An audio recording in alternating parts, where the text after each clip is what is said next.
berdosa, maka Allah Subhanahu wa taala akan memberikannya dengan tiga opsi ini, bi ihda salas. Biha ihda salas. Salah satu dari tiga opsi. Yang pertama, an tu'ajjala lahu, ya, fid dunya, bahwa akan disegerakan diberikan di dunia. Yang pertama. Yang kedua, an tudakhkhar lahu fil akhirah, bahwa doanya ini disimpan untuk di akhirat. Kemudian yang ketiga adalah antusrafa anhu, ya, minasyarri atau anisyarri misla ma sa'ala atau mislahu, dipalingkan, dihindarkan dari keburukan nilainya seperti apa yang dia minta. Jadi tiga model ini. Jadi respon doa itu pasti ada dari Allah Subhanahu wa taala dengan tiga hal ini. Apakah Allah beri kita apa yang kita minta di dunia? Kemudian Allah tidak memberi di dunia tapi Allah simpan sampai di akhirat. Kemudian yang ketiga adalah Allah menghindarkan kita dari keburukan seperti apa yang kita minta nilainya. Itu doa istajabah. Itu istijabatu doa. Istijabatu doa. Kalau mau diberikan apa yang kita inginkan, nah ini rahasia dalam berdoa. Kan kalau kita berdoa, opsinya tiga tadi. Allah kasih seperti apa yang kita minta di dunia. Allah simpan. Kemudian Allah palingkan kita dari keburukan. Tapi kalau kita ingin mendapatkan apa yang kita minta, ada waktunya. Ada waktunya, dan itu dijelaskan dalam hadis yang sahih. Kata Nabi SAW, yanzilu Rabbuna, ya, bahwa Allah Subhanahu wa taala turun kulla lailatin, setiap malam, ila sama'id dunya, ke langit dunia, dan ini turun betul-betul secara hakiki sebagaimana dalam hadis tersebut. Ya. Hina yabqa sulusul lailil akhir, ketika di sepertiga malam Allah turun ke langit dunia. Kemudian Allah mengatakan, may yad'uni, siapa yang meminta kepadaku, ya, maka saya akan mengijabah. Siapa yang berdoa, ya, berdoa kepada aku, saya akan mengijabah. Kemudian Allah mengatakan, may yas'aluni, siapa yang meminta kepadaku, fa'u'tiyahu, saya akan memberinya. Nah, di sini beda. Ketika kita berdoa, Allah memberikan tiga opsi sesuai dengan hikmahnya. Maka di sepertiga malam ketika kita meminta, maka Allah mengatakan, kalau dia meminta kepadaku, saya akan memberinya. Karena kata istijabah dengan i'ta itu beda. Istijabah itu respon doa. I'ta itu pemberian seperti apa yang diminta. Maka dari sini kalau kita menginginkan sesuatu, ya, yang sangat kuat, maka mintalah di sepertiga malam. Maka Allah akan memberinya sesuai dengan apa yang kita minta. Selama tidak ada hal-hal yang menghalangi doa tersebut. Seperti dosa, seperti qati'atur rahim. Atau tidak ada unsur-unsur atau maksud yang tidak baik dari doa tersebut. Allah akan kasih seperti apa yang kita minta. Itu waktunya di sepertiga malam. Allah secara umum mengatakan, kalau kalian berdoa, saya akan istajabah. Istajabah. Makanya sahabat itu ketika mendengarkan tiga opsi itu, nah, kalau kita berdoa berarti tidak ada ruginya, karena kadang Allah kasih di dunia, kadang Allah simpankan, kadang Allah ganti dengan yang lain dari keburukan misalnya yang harusnya menimpa, kemudian Allah palingkan. Kata sahabat, idzan nuksir, kalau begitu tidak apa-apa kita banyak berdoa ya Rasul. Kata Nabi SAW, Allahu aksar. Allah akan lebih banyak mengijabah doa kalian. Jadi kalau mau meminta sesuatu, ya, maka lebih kuat ketika kita meminta itu di waktu sepertiga malam seperti ini. Kalau doa ya kapan saja waktu-waktunya Allah akan mengijabah doa kita. Tapi kalau untuk meminta permintaan khusus, mintalah di sepertiga malam. Fa idza sa'alaka 'ibadi 'anni fa inni qarib ujibu da'watad da'i idza da'an. Ini sangat menarik ayat ini. Banyak orang yang membaca doa, tapi sedikit orang yang berdoa. Dia baca doa yang hafal, tapi dia tidak berdoa, dia cuma membaca doa saja. Dia tidak betul-betul meminta. Di sini ulama menjelaskan, idza da'an yakni idza sadaqa, kalau dia jujur dalam berdoa. Kalau dia benar-benar meminta. Sayang sekali kondisi kita ketika meminta kepada Allah itu terkadang kondisi yang tidak terlalu membutuhkan, kondisi yang tidak menunjukkan kefakiran, kondisi yang kemudian tidak betul-betul full keyakinan kita kepada Allah Subhanahu wa taala. Kondisi di mana kita tidak betul-betul full pengharapan kepada Allah Subhanahu wa taala. Kadang kita berdoa masih ada opsi yang lain. Tidak full pengharapan kepada Allah Subhanahu wa taala. Bedakan ketika seseorang itu misalnya keluarganya dalam kondisi sekarat misalnya, atau keluarganya ada yang dioperasi penentu misalnya, kalau gagal ini bisa merenggut nyawanya. Berarti kan doanya pada saat itu betul-betul menunjukkan kefakirannya, dan kebutuhannya kepada Allah. Tidak ada lagi yang dia minta kecuali itu. Pengharapannya full kepada Allah Subhanahu wa ta'ala. Mungkin semua kita pernah merasakan waktu-waktu seperti itu. Kalau kita bisa berdoa dan menghadirkan keadaan dan kondisi seperti itu dalam semua doa kita, maka itulah doa yang sangat kuat berkumpul, dan inilah yang dimaksud. Dan dia betul-betul jujur menghadirkan keagungan kebesaran Allah dan kemahamampuan Allah Subhanahu wa taala serta kelemahan dirinya. Serta kelemahan dirinya. Idza da'an, apabila dia berdoa kepadaku. Ini juga menunjukkan bahwa kita harus banyak berdoa meminta kepada Allah Subhanahu wa taala. Fal yastajibuli, maka hendaknya dia meresponku. Maksudnya tunduk dan patuh kepadaku. Jadi ketaatan itu membuat doa kita itu cepat diijabah oleh Allah Subhanahu wa taala. Di antara hal yang memudahkan doa kita diijabah adalah ibadah. Wal yu'minu bi, begitu pula keimanan. Begitu pula keimanan. Tapi sayang sekali di antara banyak orang-orang yang berdoa tidak menghadirkan ini. Keimanan dan kepatuhan serta ketundukan kepada Allah Subhanahu wa taala, la'allahum yarshudun, agar mereka mendapatkan petunjuk, agar mereka menjadi orang-orang yang terpetunjuk. Jadi dari ayat ini kita mengambil pelajaran bahwa Allah itu maha dekat, qarib. Jangan kemudian orang membayangkan Allah itu jauh sehingga dia butuh perantara. Dan banyak seperti itu. Akhirnya kemudian dia bertawassul, mengambil perantara antara dia dengan Allah Subhanahu wa taala. Kenapa kita tidak langsung kepada Allah? Dan ini memang terkadang seorang hamba itu merasa bahwa dirinya tidak pantas. Lalu kemudian menganggap ada orang yang pantas.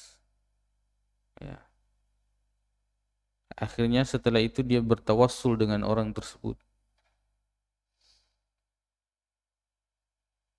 Fa idza sa'alaka ibadi fa inni qaribun.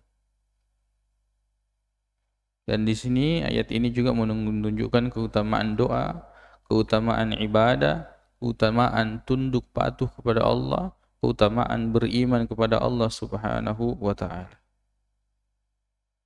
La'allahum yarshudun. Irsyad, petunjuk Allah Subhanahu wa taala, kita bisa dapatkan dari kejujuran. Ada orang melakukan dosa dan maksiat, tapi tetap di dalam hatinya itu ada perasaan, suatu waktu saya akan sadar. Suatu waktu saya akan bertobat. Ya. Ada di dalam hatinya.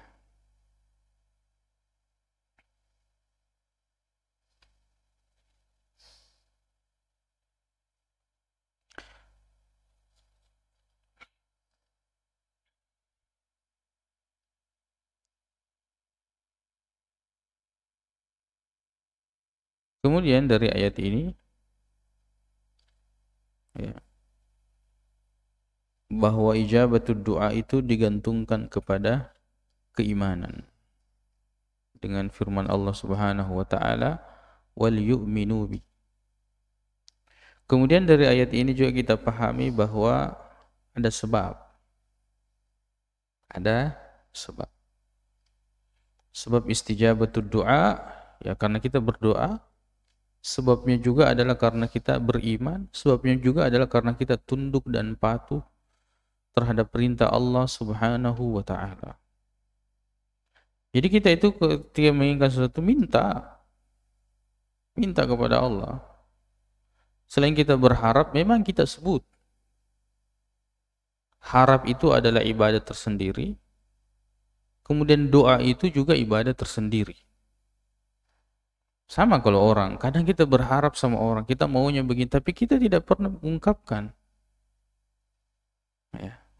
Kadang kita sering mengeluhkan orang tentang sikapnya, tapi kita tidak pernah sampaikan. Ya. Jadi hendaknya pengharapan ini kemudian diwujudkan dalam bentuk doa. Walaupun Allah Subhanahu wa ta'ala maha mengetahui, tapi doa itu sendiri adalah ibadah. Tapi doa itu adalah ibadah, ya, tersendiri.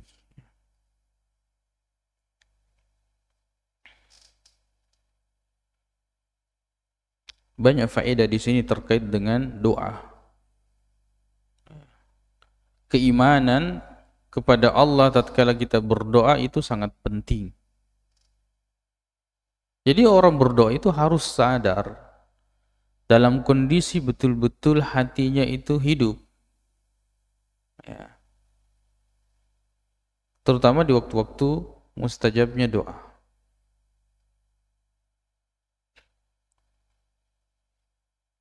Dan kenapa kita ini malas berdoa kepada Allah Subhanahu wa ta'ala? Allah Maha Kaya. Allah Maha Pemberi, Allah Maha Pemurah, ya, Allah Maha Mampu atas segala sesuatu. Kenapa kita banyak berharap kepada manusia, tidak berharap kepada Allah Subhanahu wa ta'ala? Makanya Allah Subhanahu wa ta'ala sangat benci kepada orang yang tidak mau berdoa, ya, tidak mau meminta kepadanya. Apalagi kalau meminta selainnya, maka Allah sangat murka terhadap orang-orang yang seperti itu. Allah yang menciptakan kita, Allah yang memiliki, Allah yang menentukan segala sesuatu. Kenapa kita minta kepada selain Allah Subhanahu wa ta'ala? Jadi orang yang tidak mau meminta itu orang yang tidak paham dan tidak tahu tentang Allah Subhanahu wa ta'ala. Sekecil apapun minta sama Allah, apalagi kalau dalam urusan yang besar. Minta kepada Allah Subhanahu wa ta'ala. Dan kita bisa melihat, ya, bagaimana Allah mengijabah doa, dan itu sangat manis itu. Ketika kita betul-betul jujur dalam meminta, lalu kemudian Allah memberinya. Beda kalau kita tidak meminta. Itu sedih nang kuilau dereka. Itu ada perasaan, ya itu seperti bonus saja. Beda ketika dalam kondisi fakir dan kita sangat butuh, lalu kemudian Allah Subhanahu wa taala ya, mengijabah atau memberikan doa permintaan yang kita minta kepada Allah Subhanahu wa taala. Kemudian ayat selanjutnya, uhilla lakum, dihalalkan bagi kalian. Ini karena sebelumnya tidak dibolehkan. Sebelumnya itu tidak dibolehkan. Lailatul Siyami, di malam hari waktu puasa, ar-rafathu ila nisaikum, bercampur kepada istri-istri kalian. Bercampur kepada istri-istri kalian. Bergaul dengan istri. Dulu tidak boleh. Dulu tidak boleh. Masuk di malam hari itu tidak boleh. Nah, ini termasuk adalah ya rahmat Allah Subhanahu wa taala dan takhfif, keringanan. Uhilla lakum lailatas siyami, dihalalkan bagi kalian pada malam hari waktu berpuasa. Ini menunjukkan bahwa Ramadan itu siang dan malamnya adalah waktu di mana kita harus ya, di mana seorang hamba itu harus menghadirkan kemuliaan malam atau hari itu, kemuliaan Ramadan secara umum, baik siangnya maupun malamnya. Allah di sini mengatakan lailatul siyam, malam puasa. Ya, seolah-olah malam itu tetap kita berpuasa. Hanya saja Allah membolehkan, ya, Allah membolehkan apa yang tidak dibolehkan sebelumnya.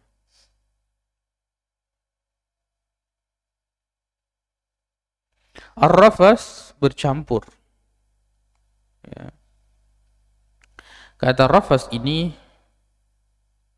ya, sebagian ulama mengatakan, ulama tafsir,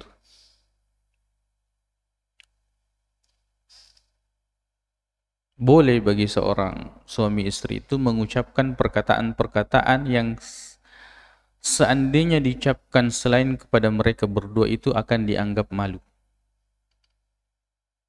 Ya. Ini adalah bahasa-bahasa yang digunakan oleh suami istri. Boleh mereka membuat ya bahasa apa saja yang selama itu bukan sesuatu yang Allah haramkan di antara mereka, sehingga kemudian membuat keharmonisan mereka dan hubungan mereka kuat, semakin lebih baik dan semakin kuat. Boleh saja. Padahal bahasa ini seandainya digunakan di luar, itu sesuatu yang mungkin dimegele-gele sedih. Ya. Sesuatu yang istahya, yang dianggap kita malu mengucapkan itu. Tapi pada istri atau kepada suami boleh diucapkan. Yang ini biasanya dilakukan oleh orang suami istri, memberikan ucapan-ucapan kepada suaminya atau kepada istrinya.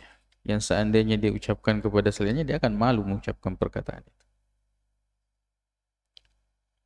Ar-rafath ila nisaikum, ya, kepada istri-istri kalian. Hunna libasul lakum, mereka itu pakaian bagi kalian. Wa antum libasul lahunna, dan kalian adalah pakaian bagi mereka. Nah, ini juga menguatkan begitu dekatnya suami terhadap istri seperti kedekatan kain terhadap badan. Begitu nih, menutup. Ya. Tidak ada yang memperantarainya.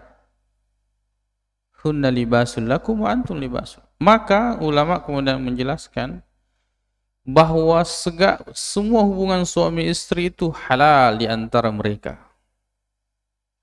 Ya, halal di antara mereka kecuali hal-hal yang tidak dibenarkan, misalnya mendatangi dari dubur, itu memang tidak boleh. Selain daripada itu, seperti fungsi pakaian kepada badan itu menyentuh semua, ya, menyentuh semua badan. Seperti itu kedekatan suami dan istri. Mereka itu adalah pakaian bagi kalian dan kalian adalah pakaian bagi mereka. Dan sangat penting pakaian ini. Sangat penting pakaian ini.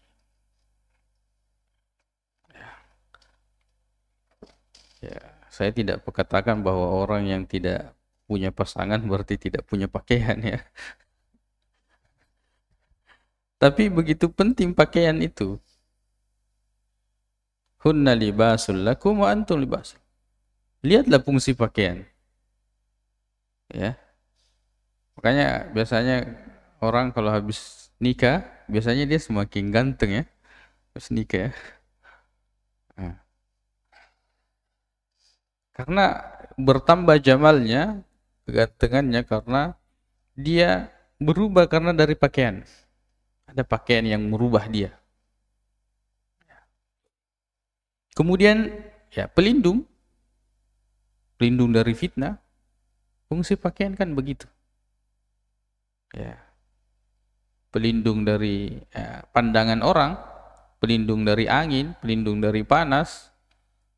Ya, segala hal yang mungkin bisa membuat merusak badan, itu pakaian melindunginya.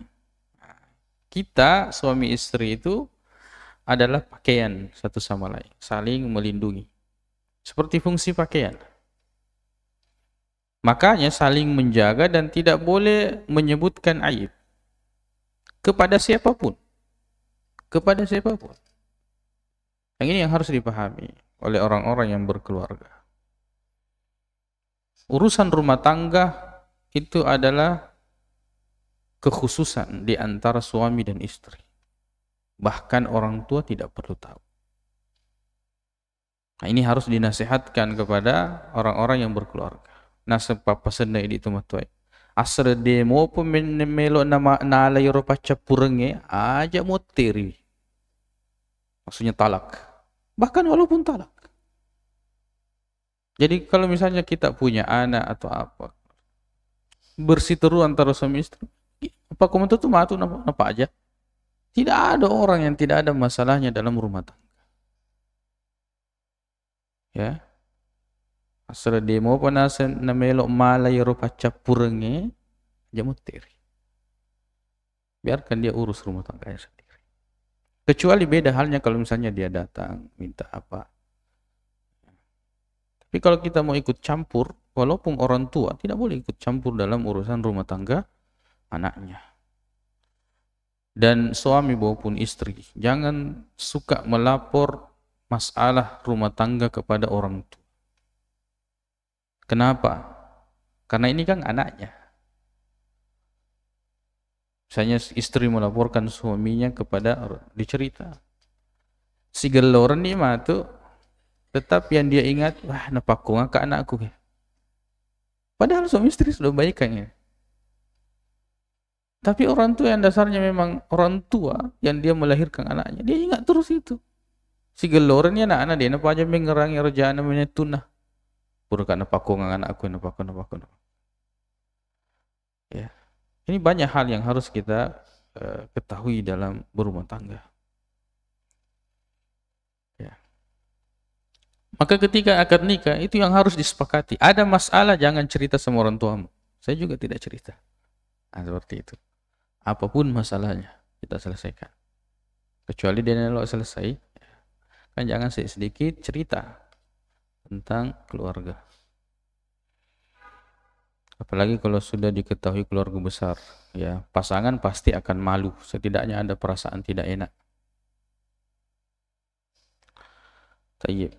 Itu fungsi pakaian, ya. Jadi suami istri itu seperti pakaian satu sama lain.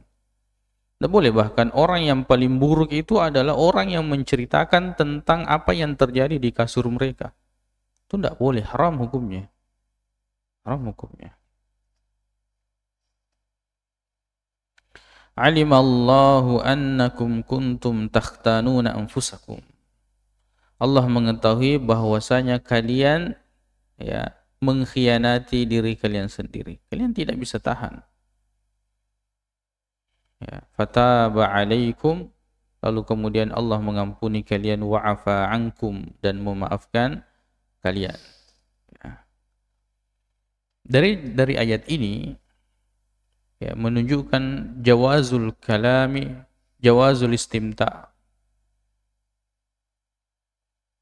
Bolehnya istimta, artinya istimta ini untuk melakukan aktivitas suami istri semata-mata ketika setelah selesai akad.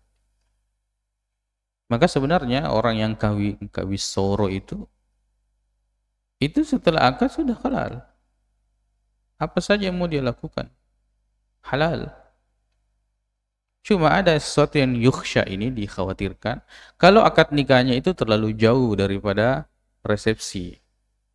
Kalau sampai kemudian dia hamil di waktu setelah akad, kemudian resepsinya misalnya beberapa bulan, sehingga ya dia misalnya hamil setelah akad itu berhubungan, hamil, nanti resepsinya berapa bulan ke depannya, buru-buru mesti dibuat. Padahal sudah lama akad, cuma resepsinya yang terlambat. Ya mungkin 3 bulan setelah akad baru resepsi. 6 bulan setelah resepsi, oke anak nih.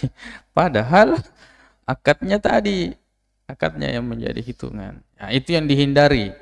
Itu yang dihindari. Makanya orang tua, tapi Allahu a'lam kalau ada pembeli-pembelinya ya. Tapi itulah yang dihindari. Bagaimana ini kemudian ya menjadi aib ketika berisi sebelum resepsi. Walaupun sudah akad. Jadi di sini kita memahami ila nisaikum, kalau dia sudah jadi istri halal semua. Kalau sudah jadi istri halal semua. Dan kawin soro ini adalah itu sangat baik sebenarnya. Pada zaman fitnah sekarang ini bagusnya seperti itu. Di mana kemudian sama-sama setelah itu bisa mengurus ya. Dan sekarang sama-sama mengurus. Berkasnya sama-sama, belum suami istri sudah sama-sama jalan. Nah, makanya kalau mau aman kawin dulu, kawin soro.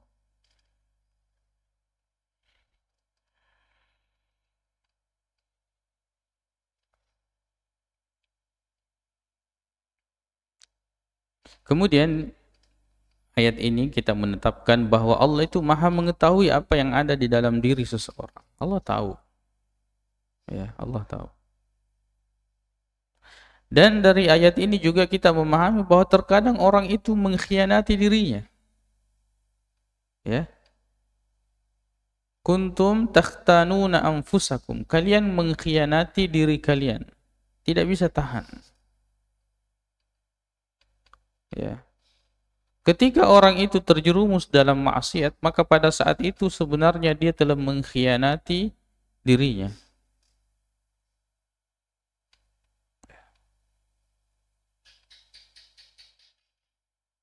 Dan kita pasti tahu ini kondisi kita, di mana kita itu mengkhianati diri kita sendiri. Dan sesuatu itu sangat berat, akhirnya kemudian Allah Subhanahu wa taala memberikan kemudahan. Allah mengampuni. Dan Allah Subhanahu wa taala memaafkan, Allah membolehkan. Karena berat ini orang-orang dahulu. Bagaimana puasanya itu siang plus malam, tidak boleh melakukan ya apa yang sangat ingin mereka lakukan. Maka kita bersyukur kepada Allah Subhanahu wa taala terhadap kemuliaan ibadah yang justru sempurnanya pada Rasulullah sallallahu alaihi wasallam dan keringanan ibadah dibandingkan dengan sebelumnya. Kata Allah, "Fal'ana bashiruhunna", maka sekarang campurilah mereka. Boleh di malam hari. Wabtagu ma kataballahu lakum, dan carilah apa yang Allah Subhanahu wa taala telah tetapkan bagi kalian. Nah, dari sini ulama kemudian memakruhkan mendatangi istri itu dengan tujuan tidak mau punya anak. Bagi ulama memakruhkan. Bahkan di antara sahabat itu dia tidak mendatangi istrinya kecuali tujuannya itu mau punya anak. Nah, jadi tujuan menikah, maka kataballahu lakum, di antaranya adalah ingin punya keturunan. Tapi bukan berarti tidak boleh mendatangi istri kecuali dengan niat ini, tidak. Dengan niat punya anak. Itu dibolehkan dalam hadis yang lain ketika ya sahabat kemudian mempertentangkan kepada Rasulullah, ya Rasulullah, apakah orang yang mendatangi syahwatnya dan dia berpahala? Ya. Masa orang datangi syahwatnya dan dia berpahala? Kata Nabi SAW, iya. Coba pikir-pikir, bagaimana kalau dia meletakkan kemaluannya pada sesuatu yang haram, apakah dia berdosa? Kan berdosa. Nah, kalau dia letakkan pada yang halal, maka dia berpahala. Wa fi bid'i ahadikum sadaqah. Dan pada kemaluan kalian itu ada sedekah. Ya, ada sedekah.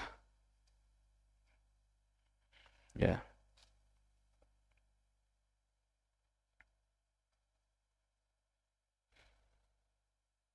Jadi dari hadis tersebut maka boleh mendatangi istri walaupun tanpa niat ingin punya anak.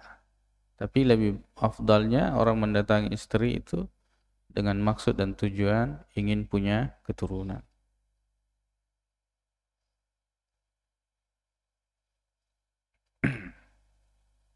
Disinilah beratnya bagi kita. Orang apa hadis Rasulullah mengatakan, ya ma'syaras syabab, wahai para pemuda, man istata'a minkumul ba'ata falyatazawwaj. Siapa yang sudah sanggup ba'a, uang panai ada, mahar ada, kemudian ya untuk ya, ma'isyah, kehidupan itu setelah menikah mampu, maka hendaknya menikah. Fa illam yastati, kalau tidak mampu maka puasa. Fa innahu ya agaddu lil basar wa ahsanil fajar. Itu lebih akan menundukkan pandangan dan lebih akan menjaga kemaluan. Itu siang. Tapi bagaimana kalau malam? Seperti ini. Ya, siang bisa karena puasa. Tapi kalau malam, orang berpuasa saja ini, sampai Allah Subhanahu wa taala itu merubah. Yang dulu malam juga termasuk pada Rasulullah SAW dan umatnya itu tidak lagi. Dan Allah Subhanahu wa taala Maha mengetahui hambanya. Maka di sini Allah mengatakan, alimallahu annakum kuntum takhtanuna anfusakum. Kalian kadang tidak bisa tahan. Kalian mengkhianati diri kalian sendiri. Berat ya.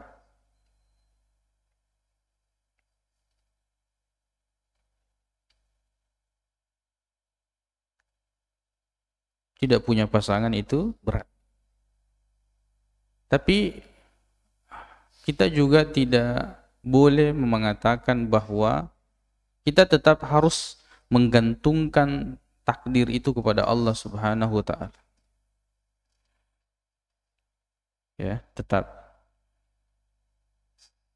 bahwa ada atau tidak adanya pasangan itu tetap kebaikan itu kita gantungkan kepada Allah Subhanahu wa taala. Sebab takdir itu sesuatu yang Allah tentukan. Ada orang berusaha nikah tapi tidak dimudahkan oleh Allah. Ada orang juga tidak dimudahkan. Tiba-tiba disuruh ya menikah sama orang tuanya, atau ada perempuan datang kepadanya. Ya. Itu adalah takdir. Dan disitulah asa an takrahu syai'an wa huwa khairul lakum wa asa an tuhibbu syai'an wa huwa syarrul lakum. Boleh jadi sesuatu yang kita tidak senangi ternyata baik. Boleh jadi sesuatu yang kita tidak senangi, ya, tidak senangi ternyata itu baik. Boleh jadi yang kita senangi ternyata itu tidak baik. Ada banyak orang di antara banyak orang Yang dia anggap bahwa setelah nikah ini saya akan fokus belajar, saya ternyata sudah nikah tidak. Kacau kehidupannya. Jadi setengah kali nah, ya, tinggalkan majelis. Berarti ya tidak baik untuknya.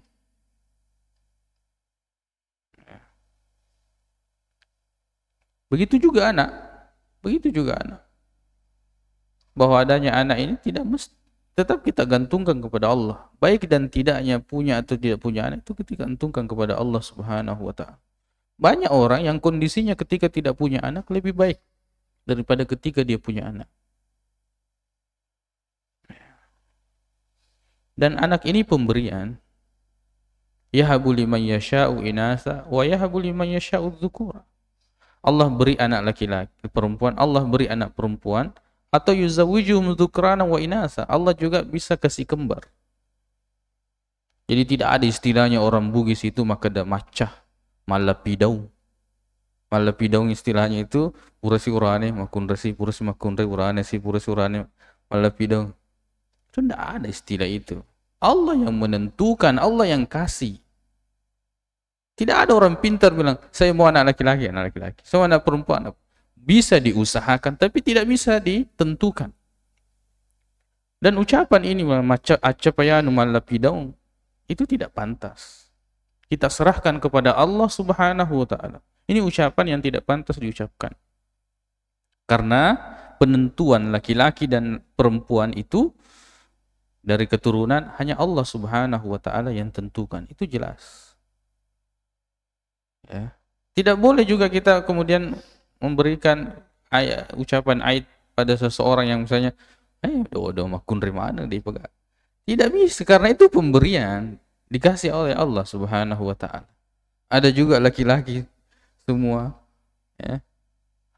Itu pemberian. Namanya pemberian, ya, diterima apa yang Allah kasih. Sudah masuk tuh. Ya.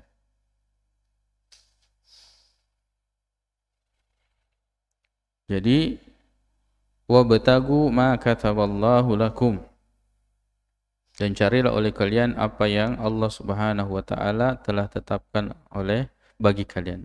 Ya, ulama menafsirkan di sini maksudnya adalah mengharapkan punya anak.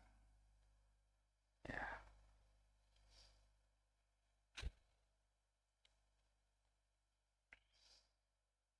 Dan masalah anak ini adalah masalah yang ya, banyak bersentuhan dengan akidah.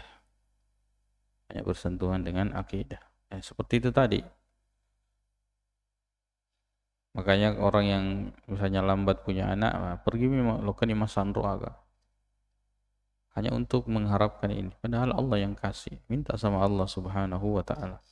Boleh berikhtiar, tapi ikhtiar yang tidak bertentangan dengan syariat. Sebab banyak orang juga salah paham di sini. Ya.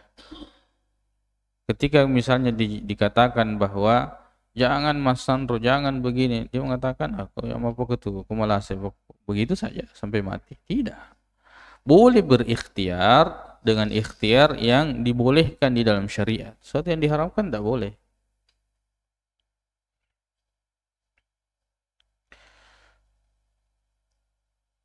Wa kulu washrabu, dan makan dan minumlah. Nah, ini perintah fil amar, menunjukkan perintah. Tapi hukum asal dari makan dan minum itu adalah boleh. Hatta yatabayyana lakumul khaytul abyadu minal khaytil aswadi, sampai menjadi jelas bagi kalian benang putih, maksudnya masuknya fajar. Minal khaytil aswadi minal fajri. Ya, munculnya fajar shadiq. Fajar shadiq.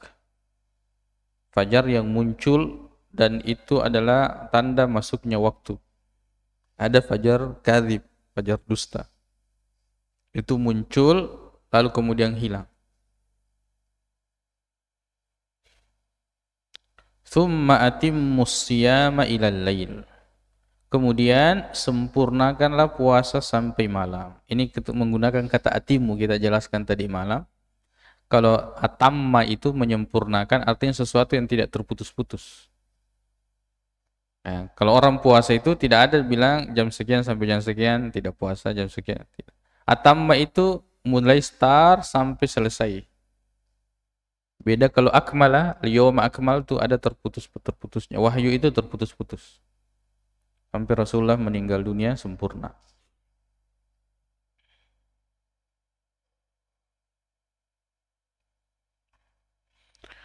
Hatta yatabayyan, sampai jelas. Ini kita jelaskan semalam bahwa eh, sahur ya, apa namanya?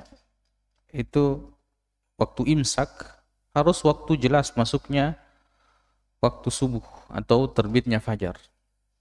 Kalau orang masih dalam kondisi ragu, masih boleh dia makan. Sampai jelas baginya. Sampai jelas baginya bahwa terbit fajar. Kehati-hatian itu bukan hukum ya. Kehati-hatian itu bukan hukum. Jadi tidak boleh kita membangun hukum di atas kehati-hatian. Itu adalah pilihan masing-masing. Kalau lebih hati-hatinya begini, silahkan. Jangan paksa orang lain. Seperti imsak, dimajukan. Karena kan lebih hati-hati silahkan. Karena hati-hati itu bukan hukum. Hati-hati itu bukan hukum. Hati-hati itu tambahan hukum. Yang di atas hukum aslinya. Dan itu pembebanan tersendiri. Tidak boleh diratakan kepada orang lain. Kalau mau ambil sendiri, jangan paksakan. Karena kalau kita paksakan orang lain, berarti kita membuat hukum baru. Ya. Jadi istilah hati-hati itu di dalam syariat, di dalam agama itu bukanlah hukum. Itu tambahan atas hukum. Kan sering kita seringkali kita mendengar, tapi kan hati-hatinya begini. Ya, silahkan kalau itu kehati-hatian. Tapi itu bukan hukum.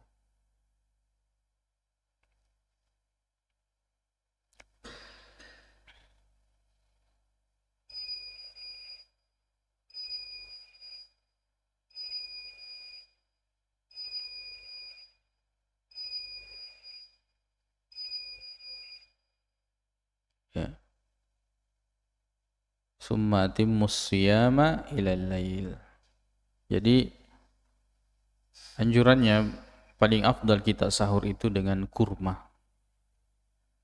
Itu paling afdal. Jadi kalau kita mau puasa kita itu sangat baik, ya sahurlah, kemudian sahurnya adalah kurma atau beberapa teguk air.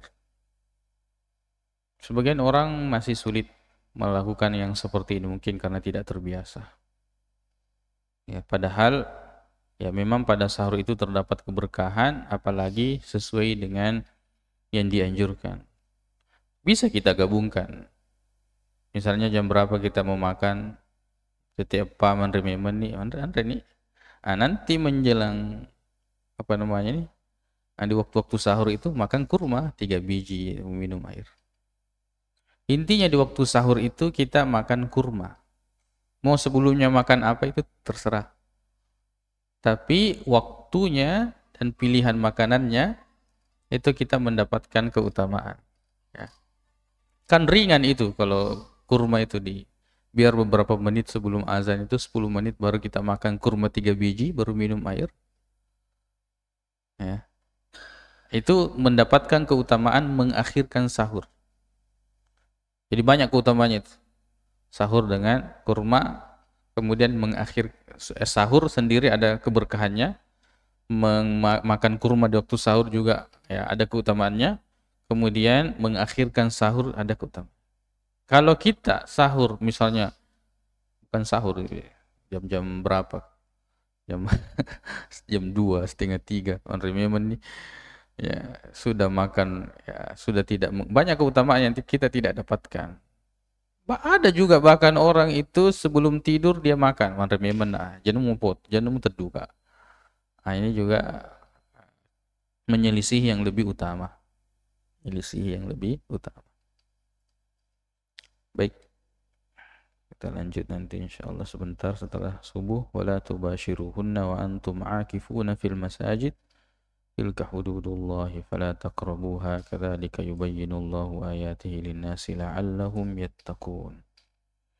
Allah taala.